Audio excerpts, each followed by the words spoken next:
In 1932, the Australian military declared war on emus. Within weeks, they were forced to surrender. This isn't a joke. It's the strangest military defeat in history. And the emus had no idea they were even fighting. Here's what went down. Western Australia, 1932. The Great Depression had wiped out the farming economy. 20,000 emus migrated from the interior, heading straight for the wheat crops. These birds weren't picky. They ate everything euros, wheat seedlings, grain, and left behind droppings that ruined pastures. Farmers reported that emus were destroying up to half their crops. Half. The damage was estimated at a circumflex pound 20,000. In today's money, that's about $16 million. Desperate farmers begged the government for help. They needed something done, now. The military got the call, and they said yes. Here's the thing, it was 1932. The Great Depression was crushing budgets everywhere. The military needed to justify its spending. Fighting emus, that seemed doable. They had surplus World War I weapons lying around. Lewis guns, machine guns that could fire 500 rounds per minute. Major Meredith Illingworth was put in charge, a World War I veteran and gunnery expert. He had a plan: drive the emus into a confined area and eliminate them with machine gun fire. On November 2, 1932, the operation began near Campion, Western Australia. Major Illingworth, Sergeant James Vaughan, Gunner George Hollister, 3 soldiers against 20,000 emus. They brought 10,000 rounds of ammunition, vehicles, support staff. This was going to be quick. They had no idea what was about to happen. Day 1, the guns opened fire, Lewis guns roaring, 500 rounds a minute. And the emus just kept going. The first shocking discovery: bullets passed right through the emus' lightweight bodies without killing them. These birds could absorb multiple rounds and just run away. Their low density and light frame made them nearly impossible to kill with machine gun fire. The soldiers tried to herd them into a confined space, classic military tactic. The emus had other plans. When cornered, they didn't panic. They scattered into small groups, running in different directions. Emus can run up to 50 kilometers per hour. That's 31 miles per hour. They dodged, they weaved, they made themselves impossible targets. The military kept firing. Ammunition was spraying everywhere. But the emus, they just disappeared into the scrubland. Major Illingworth tried a different approach. He'd gather them in a smaller area, use less ammunition, be more strategic. Same result, the emus scattered, the soldiers fired, nobody hit anything important. Days turned into weeks, the operation dragged on. They'd fire thousands of rounds, and somehow the emus kept multiplying, or so it seemed. Here's the brutal math. After firing approximately 10,000 rounds of ammunition, they killed maybe 50 to 200 emus. Maybe.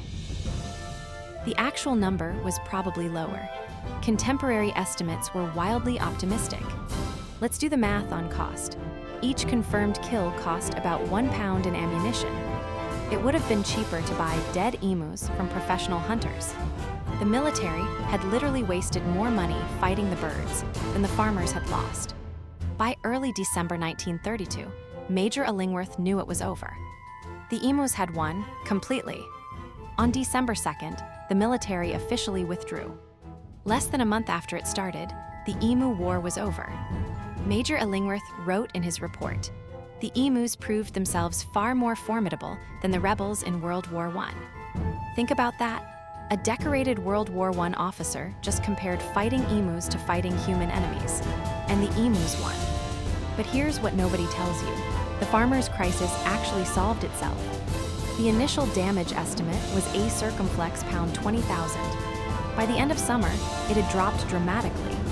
The emus naturally migrated away for the dry season. It was normal seasonal behavior. The military operation didn't stop the emus. The emus just left. For the government, this was a public relations disaster. News spread globally. Britain laughed. America laughed. Newspapers worldwide mocked Australia. The Australian military lost a war to birds, flightless birds. The headlines were relentless. The jokes never stopped. Interestingly, the military's budget wasn't cut. Nobody faced serious consequences. The incident was just forgotten, pushed aside, embarrassing but manageable. Meanwhile, professional hunters were brought in, with rifles and traps, not machine guns. They had much better success. Rifles are precision weapons. Machine guns aren't built for tiny, fast targets. By 1934, the emu population in the wheat belt had naturally diminished. The birds moved to other regions for the dry season. No military intervention needed. For decades, Australians pretended the emu war never happened. It wasn't until the 1970s and 80s that the story resurfaced in popular culture. And once it did, it became legendary, a symbol of human hubris. What do we learn from the emu war? Nature doesn't fight wars, it adapts. Humans bring strategies, technology, firepower. Nature brings unpredictability. The emus never knew they were in a war. They were just doing what emus do, eating, running, surviving. And somehow, that casual survival defeated military strategy. The emu war is a reminder that you can't always force nature into submission, especially when your enemy is resilient, adaptable, and doesn't know it's supposed to lose. Major Illingworth never fully recovered from the embarrassment. History remembers him as the officer who lost to emus. The farmers of Campion eventually adapted too. They found ways to protect their crops that didn't involve the military. And the emus, 20,000 birds with no idea they'd won a war. They just kept being emus, eating, running, surviving. In 1932, humans declared war on nature. They brought machine guns, strategy, and confidence. Nature showed up with feathers and speed, and won decisively. The emu war teaches us something crucial.